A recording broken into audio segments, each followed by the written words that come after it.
முடிவெடுத்தாலும் அதற்கு திமுக சட்டமன்ற உறுப்பினர்கள் கட்டுப்பட வேண்டும் என்று திமுக தலைவர் சொல்லியிருப்பதுதான் பரபரப்பான செய்தியாக தற்போது பார்க்கப்படுகிறது.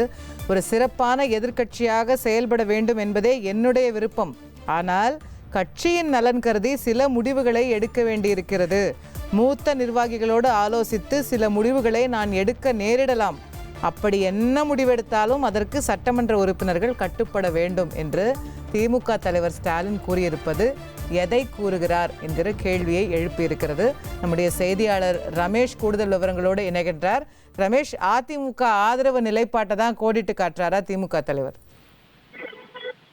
அதிமுக ஆதரவு நிலைப்பாட்டை திமுக எடுத்து வருவதாக தான் நமக்கு திமுக வட்டாரத்திலிருந்து ஒரு தகவல் கிடைக்கப்பெறுகிறது. அதிகாரப்பூர்வமாக நகர்வுகள் தெரிய வேண்டும் என்றால் நாளை கம்யூனிஸ்ட் கட்சிகளினுடைய முடிவும் தெரிய வேண்டும். அதற்கு முன்னதாக மிக முக்கியமாக 10ஆம் தேதி வரைக்கும் திமுக சட்டமன்ற உறுப்பினர்கள் சென்னையில் இருக்க வேண்டும் அப்படிங்கிற ஒரு உத்தரவையும் திமுக தலைவர் மு க ஸ்டாலின் கொடுத்திருக்கிறார். திமுக உதயசூரியன் சின்னத்துல 59 இடங்கள்ல வெற்றி பெற்றாங்க. திமுக மட்டும்னா 54 எம்எல்ஏக்கள் திமுக கிட்ட இருக்கிறாங்க. எனவே திமுக எம்எல்ஏக்களை சென்னையில் இருக்க சொன்னதும் ஒரு முக்கிய நகர்வாக தான் பார்க்கப்படுகிறது. திமுக தலைவர் மு க ஸ்டாலின் பொறுத்த வரைக்கும் தேர்தல் முடிவுக்கு பிறகு திமுக சிறப்பான எதிர்க்கட்சியா இனி செயல்படும் அப்படின்னு சொல்லியிருந்தாரு. இன்றைக்கு எம்எல்ஏ கிட்ட திமுக தலைவர் மு க ஸ்டாலின் பேசும்போது சிறப்பான எதிர்க்கட்சியா செயல்பட வேண்டும் என்பதுதான் தலைவரா என்னுடைய விருப்பம். ஆனா கட்சியின் நலன் கருதி சில முடிவுகளை எடுக்க வேண்டிய சூழல் இருக்கிறது அப்படின்னு எம்எல்ஏக்கள் கிட்ட திமுக தலைவர் பேசியிருக்கிறார். மூத்த நிர்வாகிகளோடு கலந்தாலோசித்து சில முக்கிய முடிவுகளை எடுக்கக்கூடிய சூழலும் வரலாம். எந்த முடிவு எடுத்தாலும் திமுக சட்டமன்ற உறுப்பினர்கள் அதற்கு கட்டுப்பட வேண்டும் என்ற ஒரு அறிவுறுத்தல், ஒரு உத்தரவை எம்எல்ஏக்களுக்கு திமுக தலைவர் மு க ஸ்டாலின் கொடுத்திருப்பதை பார்க்க முடிகிறது. இந்த உத்தரவு அதிமுகவுக்கு ஆதரவான நிலைப்பாட்டை எடுக்கக்கூடிய ஒரு உத்தரவா என்ற எதிர்பார்ப்பும் அரசியல் வட்டாரத்தில் இருக்கிறது. மற்றொரு பக்கம் கம்யூனிஸ்டும் விசிகாவும் என்ன முடிவை எடுக்க போகிறார்களோ அதை பொறுத்துதான் திமுக தலைமையின் முடிவு இருக்கும் என்பதையும் திமுகவின் 2ஆம் கட்ட தலைவர்களும் திமுக தலைமை வட்டாரத்திலிருந்தும் நமக்கு தொடர்ந்து ஒரு அதிகாரப்பூர்வ தகவலும் வந்து கொண்டிருக்கிறது. ரமேஷ், 10ஆம் தேதி வரைக்கும் சென்னையில் இருக்கணும் அப்படின்ற அந்த தேதி குறிப்பிடுவதற்கு என்ன காரணம்? அதுக்கு பின்னாடி வேற ஏதாவது நகர்வுகள் இருக்கா?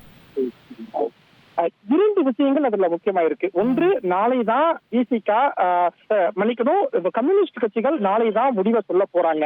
கம்யூனிஸ்ட் கட்சியின் முடிவை பொறுத்துதான் விசிகா தலைவர் திருமாவளவன் 9ஆம் தேதி உயர்நிலை குழு கூட்டத்தை கூட்டுறதுக்கு திட்டமிட்டிருக்காரு. அப்போ நாளைய தினம் தான் கம்யூனிஸ்ட் முடிவை சொல்லுவாங்க. 9ஆம் தேதி தான் விசிகா முடிவை அறிவிப்பாங்க. 10ஆம் தேதி வரைக்கும் இந்த திட்டமிடல்கள் எல்லாம், அரசியல் நகர்வுகள் எல்லாம் அடுத்தடுத்து நகர போகிறது. அது வரைக்கும் தொலைதூரத்துல எம்எல்ஏக்கள் இருந்தால் அது சரியாக இருக்காது. கூப்பிட்ட உடனே வரக்கூடிய தூரத்துல எம்எல்ஏக்கள் இருந்தாதான் நம்ம அரசியல் முடிவுகளை, அரசியல் நகர்வுகளை எடுக்க தயாராக இருக்க முடியும் அப்படின்னு திமுக தலைவர் மு க ஸ்டாலின் நினைக்கிறார். திமுக 2ஆம் கட்ட தலைவர்களும் முக்கிய நிர்வாகிகளும் இதைத்தான் நினைக்கிறார்கள். அதற்காக தான் 10ஆம் தேதி வரைக்கும் திமுக எம்எல்ஏக்கள் சென்னையில இருக்கணும் அப்படிங்கிற ஒரு உத்தரவு கொடுக்கப்பட்டிருக்கிறத பார்க்க முடிகிறது. இந்த சட்டமன்ற தேர்தல் முடிவு அப்படிங்கிறது யாருக்கும் பெரும்பான்மை கிடைக்கல அப்படிங்கறதுனால அரசியல்ல என்ன வேண்டுமானாலும் நடக்கலாம் அப்படிங்கிற செய்திக்கு இந்த நகர்வுகள் எல்லாம் ஒரு அடிக்கோல் எடுத்து காட்டுகிறதா அப்படிங்கிற ஒரு செய்தியும் நமக்கு கிடைக்கப்படுகிறது. மூத்த நிர்வாகிகளோடு நாளைய தினம் திமுக தலைவர் மு க ஸ்டாலின் ஒரு முக்கிய ஆலோசனையில் ஈடுபட போவதாகவும் தகவல் வந்திருக்கிறது. காலையில கம்யூனிஸ்ட் கட்சி கூட்டம் வச்சிருக்கிறாங்க. அவங்களுடைய கூட்டத்துல அவங்க முக்கிய முடிவை சொல்லிடுவாங்க.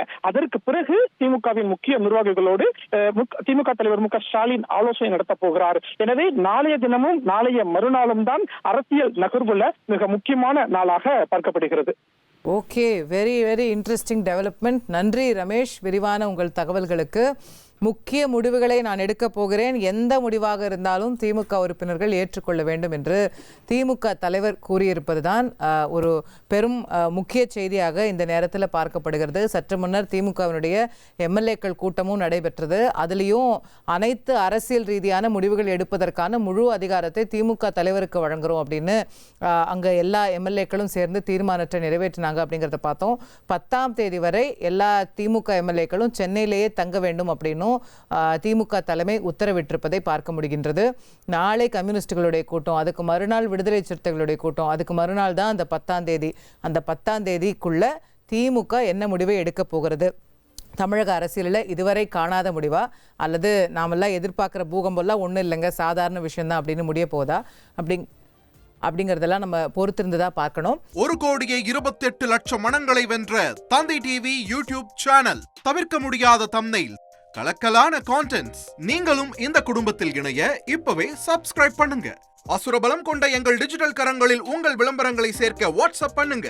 8939888838. Email advttv@dttv.in.